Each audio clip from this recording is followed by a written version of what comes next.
Bem-vindos ao canal Materiais de Projeto. Eu sou Edson Mafusa, arquiteto e professor de projetos na Faculdade de Arquitetura, Universidade Federal do Rio Grande do Sul, Porto Alegre, Brasil.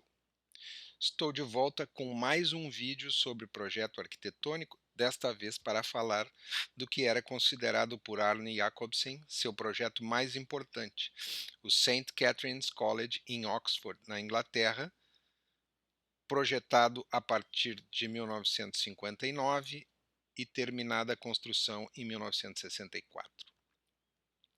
Chamo a atenção de vocês que há um texto que trata exatamente deste assunto, escrito por mim, publicado na revista Suma, número 150, e no portal Vitruvius, vitruvius.com.br. Procurando pelo meu nome, vocês encontram sem nenhum problema.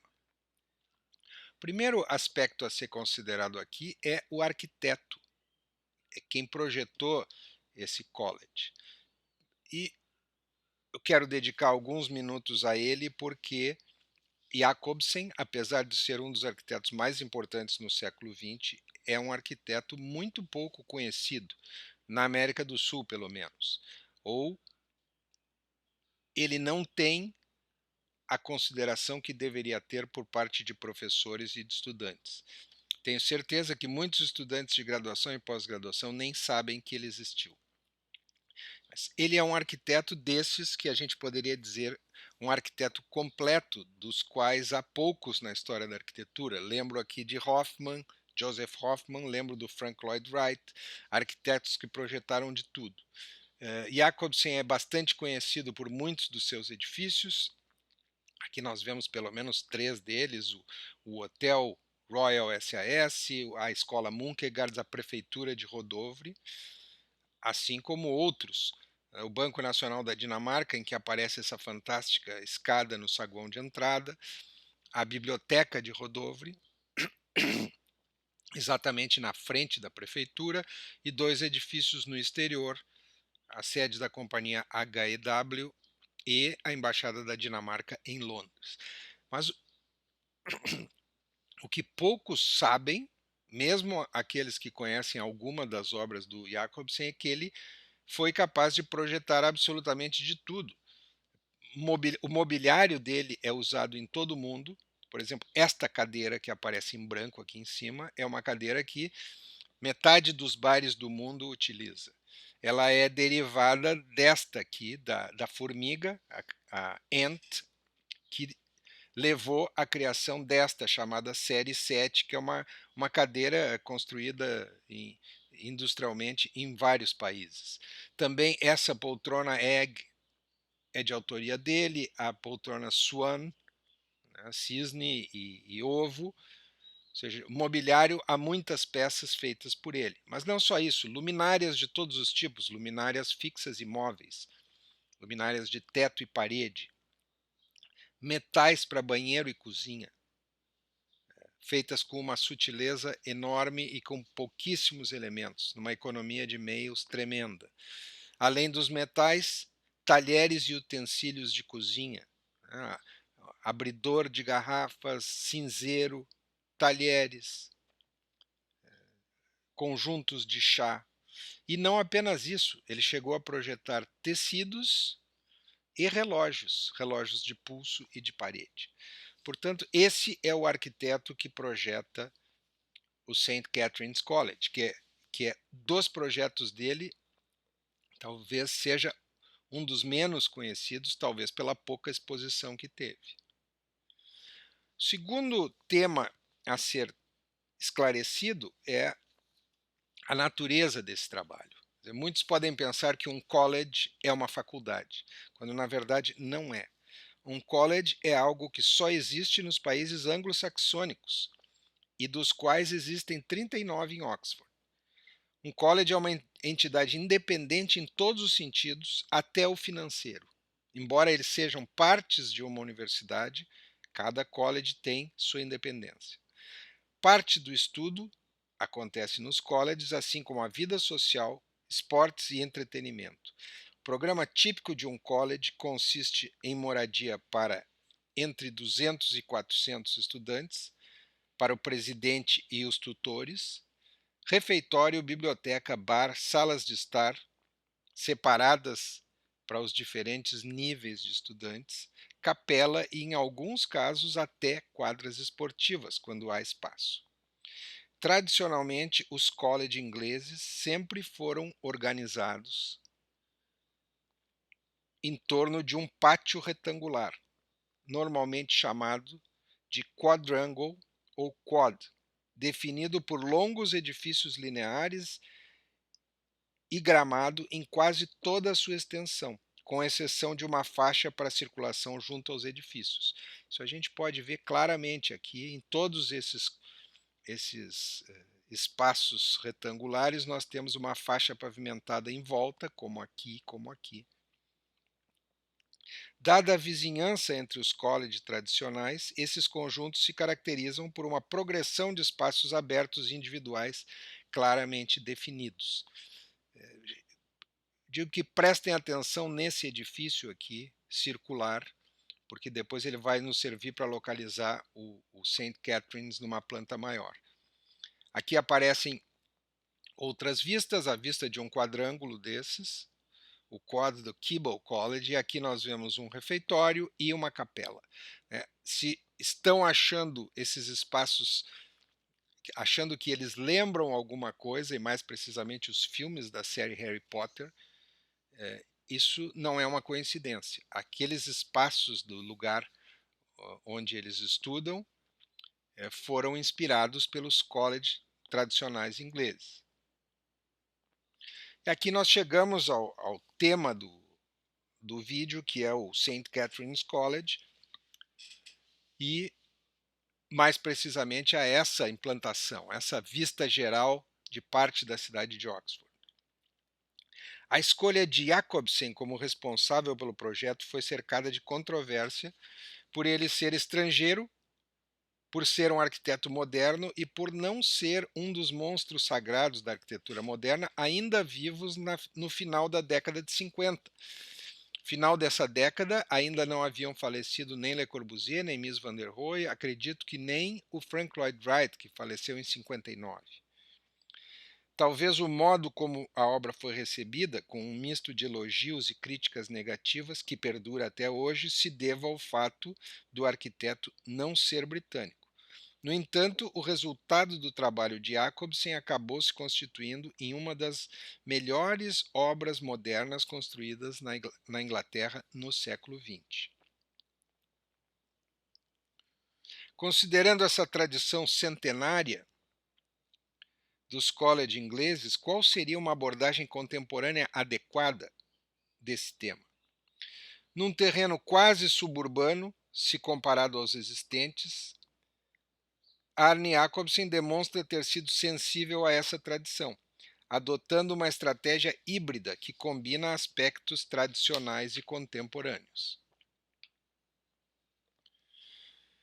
Talvez o fato de o terreno escolhido não ser contíguo aos demais colleges que estão nessa zona aqui, aquele edifício que eu chamava a atenção de vocês está aqui, que é a chamada Radcliffe Camera.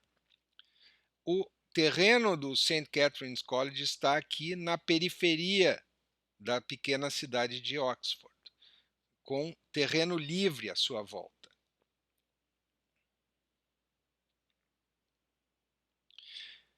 Então, talvez esse fato do terreno escolhido não estar no núcleo histórico da cidade, mas ser parte da campina à beira do rio Cherwell, tenha sugerido uma solução não ortodoxa, mas derivada da tradição, em que vários espaços abertos, definidos tridimensionalmente por edifícios lineares, contêm pavilhões no seu interior.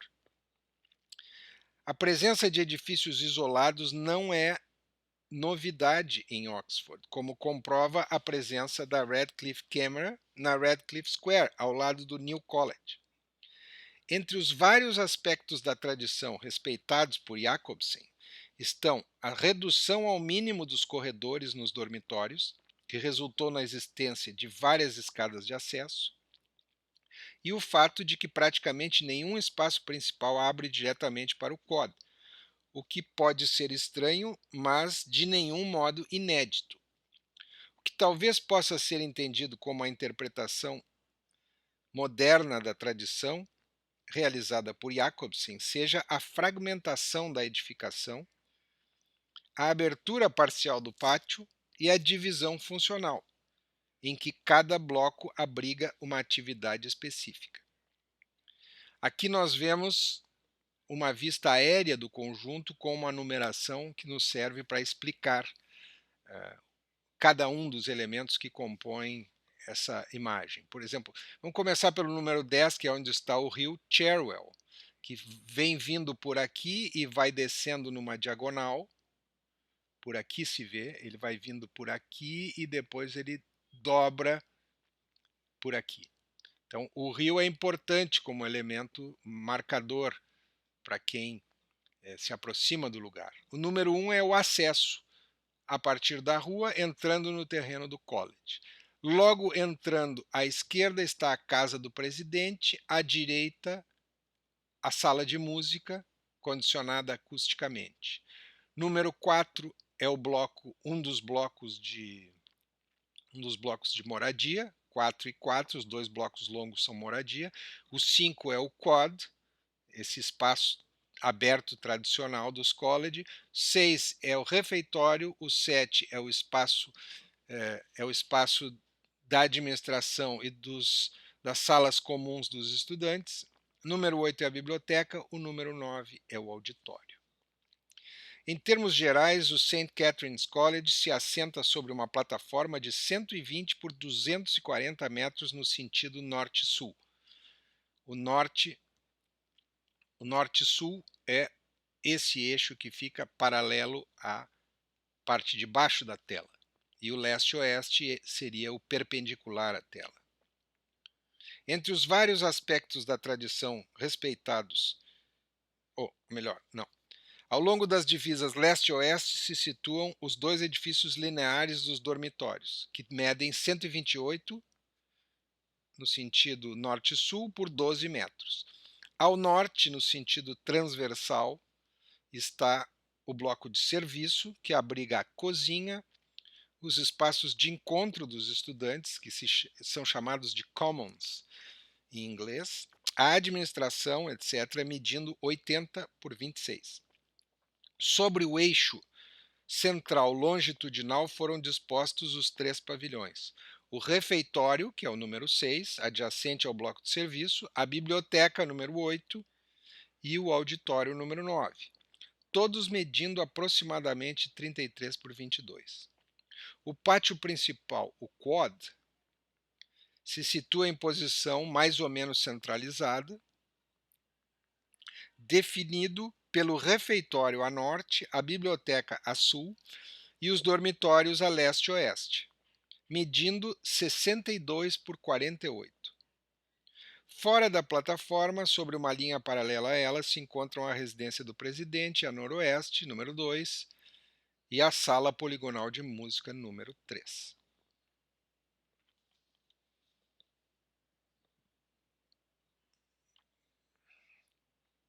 Bom, aqui nós vemos uma vista aérea do modelo com tudo isso que nós já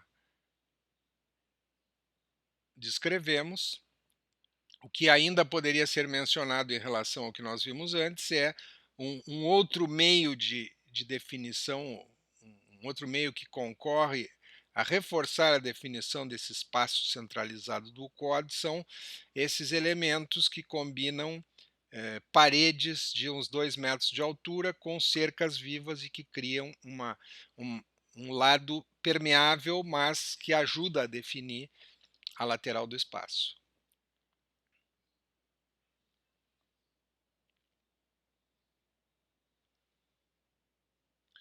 Aqui aparece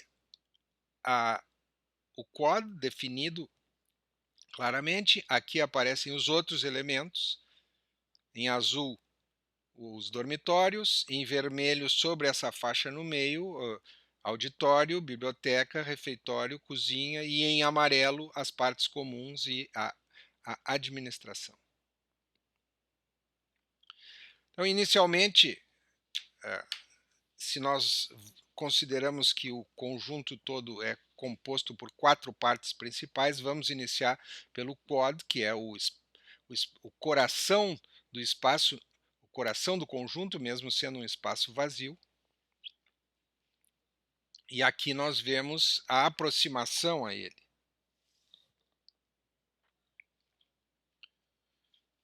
No entanto, embora nós tenhamos descrito o conjunto nos minutos anteriores de uma maneira bastante clara do ponto de vista da organização, o uso e a percepção do conjunto acontecem de modo bem diferente, pois o acesso se dá pelo oeste, por um caminho que margeia o rio Cherwell antes de dobrar à esquerda e passar por uma pequena ponte sobre um estreito e longo espelho d'água transversal, a qual leva ao portal que atravessa o bloco de dormitórios oeste e leva ao quad, cuja definição espacial é acentuada pelas pérgolas e cercas vivas dispostas entre os dormitórios e os edifícios centrais, e no centro do qual há um círculo gramado de 35 metros de diâmetro. Aqui o modelo mostrando a aproximação, logo depois uma foto que mostra que os espaços contíguos a essa faixa de penetração, esse módulo de penetração, são espaços de uso comum. Há uma pequena cafeteria ali, o que torna esse acesso uma coisa mais pública. Aquele é um espaço onde outras pessoas podem chegar e encontrar moradores do conjunto.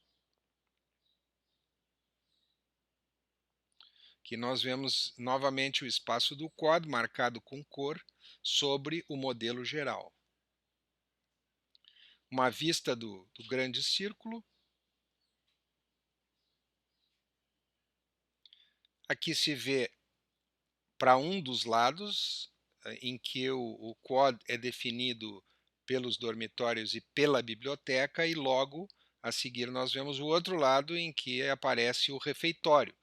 É curioso que os edifícios, em geral, não se abrem para esse espaço central, mas isso parece fazer parte da tradição dos colleges. E aqui é uma fotografia do espaço, mostrando que aquela parede que no modelo aparece como uma parede de tijolo completamente cega, aqui já tinha sido tomada pela era e tinha se tornado um lado vegetal do quad.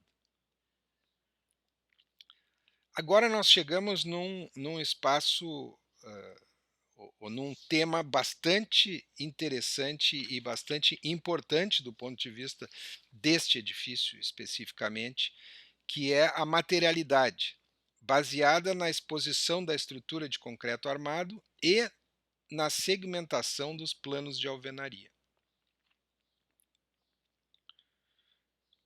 O projeto é definido pela planta geral e pelo sistema construtivo, que impõe um regramento geométrico geral baseado num módulo fixo de 3,20 metros entre pilares, no sentido longitudinal do terreno. Esse módulo controla os edifícios e o espaço aberto, sendo manifesto por faixas de pedra de cor diferente da pavimentação geral. Podemos ver aqui nessa imagem, a faixa vermelha marca o módulo de 3,20 metros, que se repete ao longo de todo o terreno, que controla os edifícios e controla a pavimentação. No outro sentido, a dimensão básica é de 2,40 metros, que nós já vamos ver na próxima imagem como ela aparece.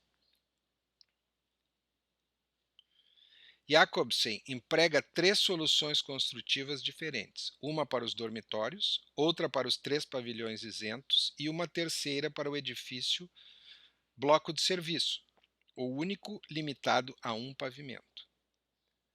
É nos 3 pavilhões situados sobre o eixo central do terreno que aparece a habilidade do arquiteto em transformar os elementos construtivos em expressão. Além de terem as mesmas dimensões externas, aproximadamente 33 por 22 metros, sua estrutura é rigorosamente a mesma. Pilares cruciformes de 75 centímetros de lado sustentam vigas de 1,5 metro de altura. A espessura de ambos é 15 centímetros.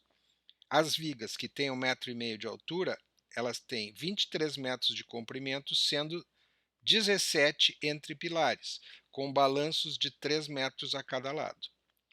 Isso é o que se vê na imagem à direita, em que se vê o pilar com as suas dimensões, totalizando 75, e vê como a viga sempre se encaixa no pilar.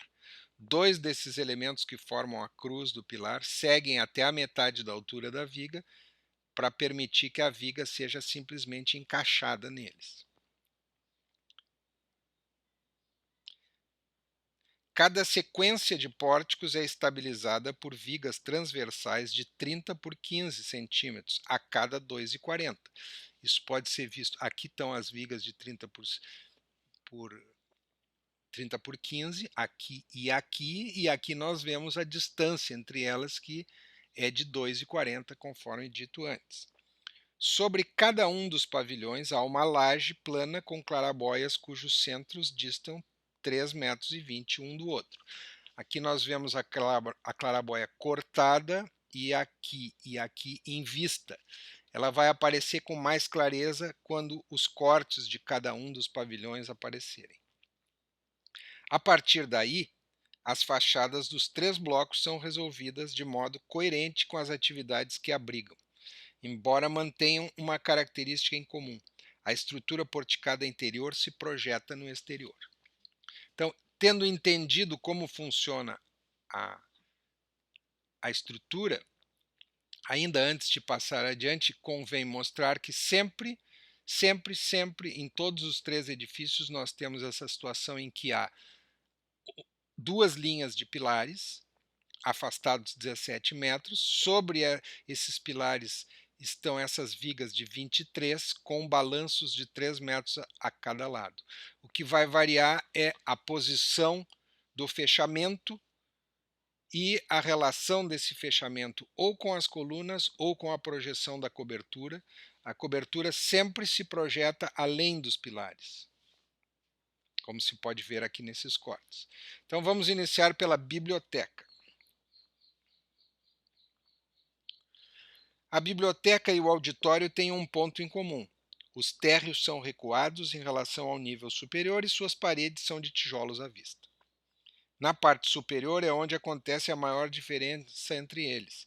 Enquanto na biblioteca o limite do interior coincide com a projeção da cobertura, no auditório o fechamento está alinhado com os pilares e aquela posição, ou seja, aquela alinhada com a projeção da cobertura, é ocupada por uma grelha metálica que protege o interior.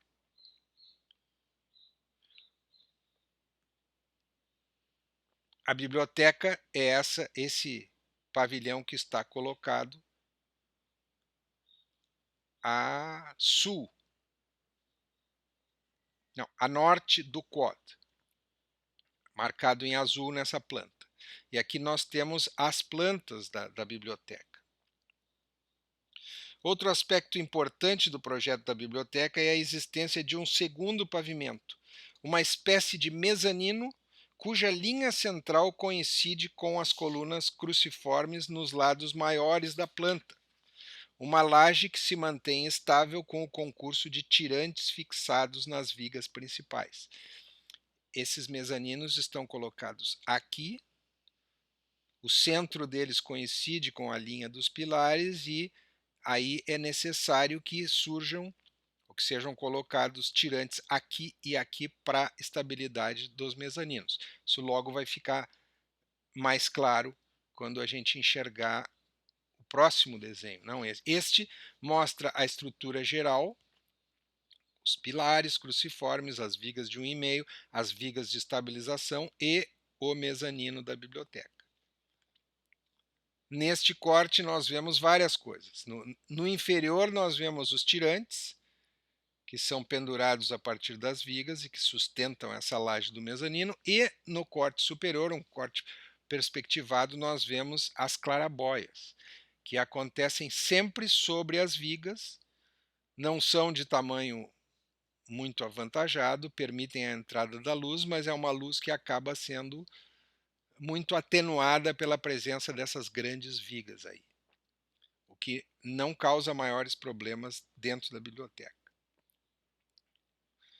Aqui nós vemos algumas vistas do interior. Não é nada fácil encontrar boas fotografias deste projeto em geral. Há muito poucas fotografias, em geral elas são muito pequenas, não permitindo que se amplie para mostrar como numa atividade como essa. Aqui nós vemos duas fotos do nível superior da biblioteca. À direita aparece muito claramente essa solução com tirantes, que são de um diâmetro muito pequeno, o que permite que eles passem quase despercebidos. E aqui à esquerda nós vemos um dos postos de estudo das áreas de leitura junto à janela, e também já podemos ver a relação que existe entre a esquadria e a viga, que balança os 3 metros e sai da esquadria, que é algo que nós vamos ver aqui pelo lado de fora. A estrutura é sempre claramente manifesta em todas as fachadas. Nessa aqui, os topos das vigas aparecem com clareza, mais ou menos 1/2 metro deve se projetar além do vidro, e aqui nessa empena cega nós vemos que parte do pilar sobe por fora e se manifesta com toda clareza. Aqui uma vista do espaço entre a biblioteca e o auditório. O mesmo espaço, dessa vez mostrando o canto do bloco do auditório e a torre do sino. Aqui algumas vistas interiores da biblioteca, olhando de baixo para cima, com a escada helicoidal que dá acesso àquele pavimento, uma vista de cima para baixo. Aqui uma vista também de baixo para cima, entre as estantes, com uma área de leitura aqui embaixo, que não é a melhor. As melhores áreas de leitura são aquelas lá em cima, junto das janelas. Aqui uma vista tangencial às aberturas, mostrando os locais de estudo melhores para os estudantes, e aqui a gente vê uma cadeira e uma luminária, também projeto do Jacobsen. E aqui uma coleção de fotos dessas que a gente consegue na internet. Pode-se ver que ao tentar aumentar o tamanho delas, elas perdem muito a definição e ficam quase ilegíveis. Dessas 4, apenas uma tem qualidade satisfatória, e ela nos serve para mostrar que aquela luz que entra pelas clarabóias não é o suficiente para causar qualquer problema. Aqui chegamos no auditório. O auditório é esse edifício que fica no extremo da faixa central, cuja estrutura é a estrutura básica, é exatamente a mesma: pilares, grandes vigas e vigas de estabilização, com metade da sua área dividida em 2 pavimentos e a outra metade dedicada ao auditório propriamente dito. Que nós vemos isso, vemos as clarabóias são exatamente as mesmas, vemos o espaço do auditório e o tratamento do forro, tratamento acústico do forro do auditório, para garantir uma qualidade acústica melhor. Então, aqui nós vemos os elementos de proteção. Dá para ver que o vidro, ou seja, o fechamento do bloco do auditório, está recuado para o plano dos pilares, e esses elementos metálicos avançam até a projeção da cobertura para tentar proteger melhor o interior. Aqui eles aparecem com toda clareza, e aqui vistos de baixo se vê também o modo de fixação, que é através de um elemento que vai até as paredes de tijolo e é fixo ali. Aqui uma vista do modelo, uma vista maior do modelo, e uma vista pequena, o máximo que se pode aumentar sem perder alguma definição. Se vê o auditório. O auditório pode ser mantido com as janelas abertas, ou se pode fechar as cortinas conforme for a necessidade.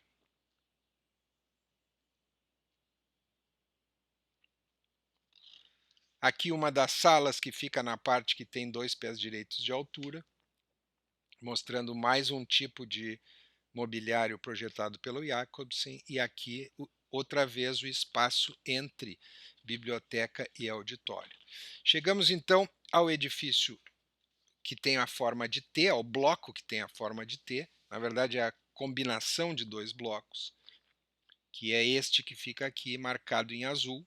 Então tem o bloco do refeitório e o bloco mais baixo, administração e apoio aos estudantes, e nós vamos ver depois numa vista tridimensional que há um elemento de conexão entre eles mais estreito e que permite que se possa individualizar cada um no momento em que se vê esses pavilhões em 3 dimensões.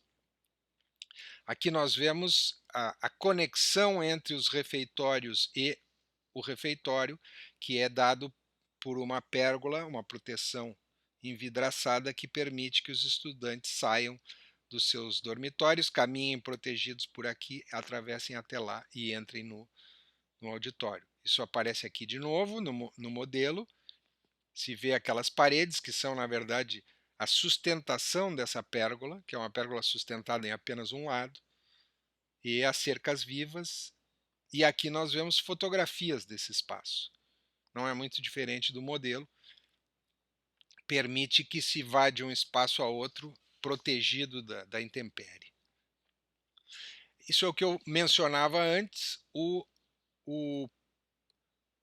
pavilhão do refeitório é um pavilhão que tem 2 pés direitos de altura e a conexão dele com o edifício da administração se dá através de um recuo, o que permite que ele se destaque como um pavilhão e que não se entenda o todo como um edifício só em forma de T.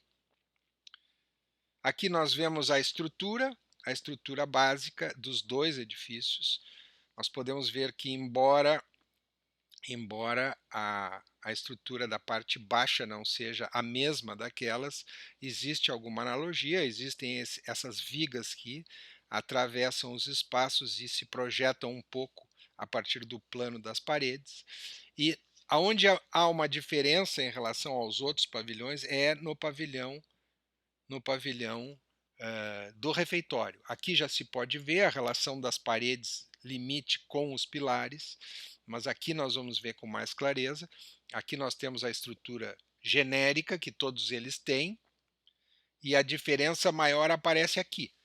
Aparece aqui, já que o fechamento do espaço coincide com a projeção da cobertura, gerando dois espaços estreitos entre as paredes e os pilares que lembram os ambulatórios dos espaços religiosos. É muito difícil não pensar nisso quando se vê esse espaço, quando se vê as colunas, quando se vê que a luz entra por janelas altas, como é normal nos espaços religiosos, assim como entra pela parte de cima, por essas clarabóias. E aqui aparece novamente a estrutura da parte baixa do T, né, exatamente com aquilo que eu mencionava antes, que tanto nos pátios quanto nas fachadas externas nós temos a presença da viga que passa da parede e avança um pouco. Aqui uma foto que mostra esse ar um tanto quanto religioso. A gente vê que, embora com uma linguagem moderna, esse espaço tem muito a ver com aqueles refeitórios das escolas tradicionais.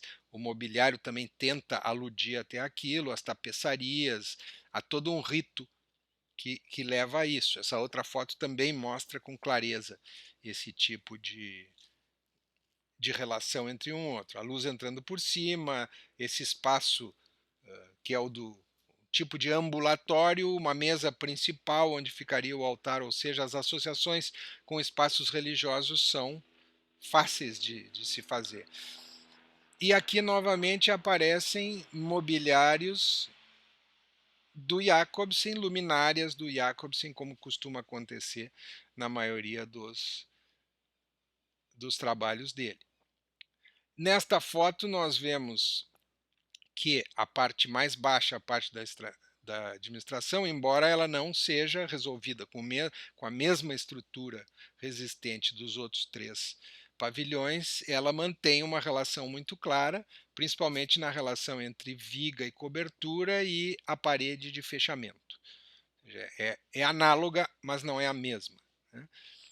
E aqui nós vemos algo que é muito claro, que é a manipulação das paredes.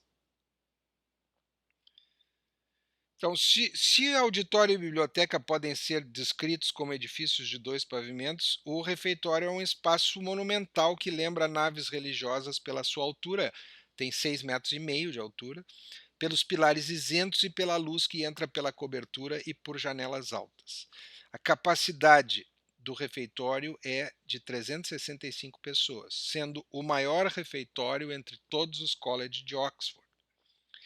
Aqui, Jacobsen dividiu as paredes em painéis com diferentes dimensões e em planos alternados. Os que coincidem com os pilares são mais estreitos, esses que aparecem aqui, mais baixos e recuados em relação aos demais. Nenhum desses planos de alvenaria chega até a laje de cobertura, o que permite a entrada de luz com grande efeito. O mesmo tipo de pensamento estrutural e tratamento de fachadas é estendido ao bloco de serviço e de espaços para os estudantes, embora de modo simplificado. Aqui nós vemos uma das raras fotos dos espaços comuns aos estudantes. Em geral, são salas de estar, onde eles podem conviver. E aqui aparece uma vista a mais da fachada exterior, que ilustra a descrição recém-feita. Então, por fim, nós vamos ver os dormitórios, que aqui aparecem como um dos elementos que define tridimensionalmente os quads. E nesta imagem nós vemos em azul claramente marcados onde eles estão. E aqui um aumento da planta térrea, já que a planta superior ela não está disponível. A estrutura principal dos dormitórios é constituída por pórticos de concreto armado a cada 3,20 metros, no segundo e terceiro pavimentos, sustentadas por pilares recuados do plano das fachadas. Entre esses planos foram instalados painéis de vidro separados por elementos salientes de alumínio. Nós estamos falando das fachadas, que logo vão aparecer. Então, aqui nós vemos algo muito curioso, que é o fato de que as fachadas térreas do bloco dos dormitórios, nos dois lados, são recuadas de modo desigual em relação aos pavimentos superiores, que é o que nós estamos vendo aqui na direita dessa imagem. Sendo o recuo no interior do terreno bem maior do que no exterior, o que cria passagens cobertas entre as diferentes entradas dos dormitórios. As vedações no pavimento térreo também são tratadas de modo diferente em cada lado. No lado exterior, são envidraçadas, e no lado do quad e dos pátios secundários são, na sua quase totalidade, planos de tijolos, com exceção dos acessos aos apartamentos e da parte alta dessas paredes. O recuo do pavimento térreo também serve para diminuir o impacto de um edifício tão longo.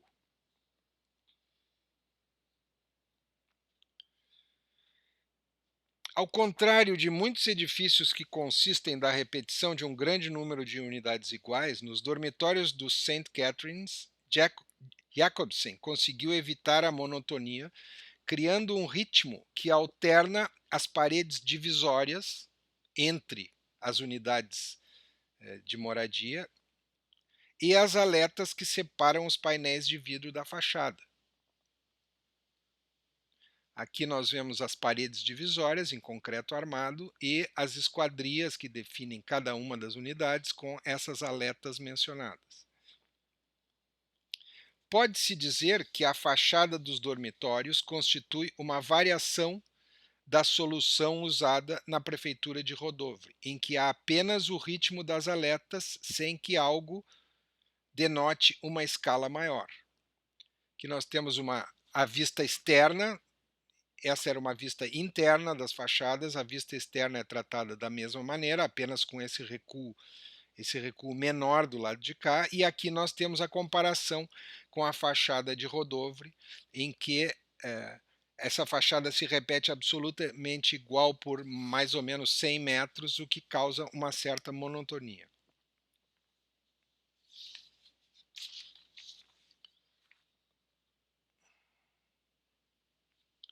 Bom, aqui nós vemos a estrutura básica, aqui estão os pórticos, que depois seriam preenchidos, supõe-se, por alvenaria, não se tem muita informação sobre isso, e embaixo a gente vê a diferente ocupação do pavimento térreo. Aqui a mesma coisa, só preenchendo o volume. E aqui nós conseguimos ver o que acontece nos cortes. Por exemplo, a laje aqui mostra, esse é o balanço interior, esse aqui é o balanço exterior. Aqui a parte em que há as escadas, isso é cortado pela parte dos acessos, aqui cortado pela parte dos dormitórios. E aqui nós vemos uma série de vistas desse setor. Essa é uma vista interior com o balanço menor, que permite que alguém saia desta coluna de apartamentos, caminhe protegido da chuva ou do vento e tenha acesso à biblioteca ou ao refeitório através por baixo dessa pérgola, sem maiores problemas. Aqui é o lado exterior, próximo do acesso, e aqui nós vemos fotografias que nos mostram outras coisas. Aqui aparece esse fosso de água, há todo um paisagismo cuidadoso tratando dessa área da entrada. Nós vemos a casa do presidente aqui à direita. Logo mais adiante nós vemos a sala de música, que também é feita no mesmo tijolo utilizado aqui. Aqui nós vemos esse paisagismo que acontece no lado da entrada, criando áreas em que se pode sentar por aqui. E esse é o paisagismo mais de perto. Para concluir, resumindo, se pode dizer que em St. Catharines, Arne Jacobsen consegue algo bastante importante. Sem nunca utilizar literalmente elementos arquitetônicos retirados da história, seus edifícios possuem superfícies vibrantes, visualmente interessantes e com sombras projetadas equivalentes ao melhor da arquitetura clássica. Tudo isso explorando de modo inteligente os elementos essenciais, os elementos construtivos essenciais. O que esta obra de Jacobsen sugere, assim como a de tantos outros identificados como modernistas, é que a propalada ruptura entre a arquitetura do passado e o que chamamos de modernismo talvez não tenha sido tão radical quanto se pensava. Muito obrigado mais uma vez pela atenção. Chamo a atenção que o modelo do St. Catharines College está disponível para download em arquiteturas exemplares. Espero que voltem para assistir os próximos vídeos e que assinem o canal para ser informados quando eles forem postados. Um abraço a todos e até o próximo.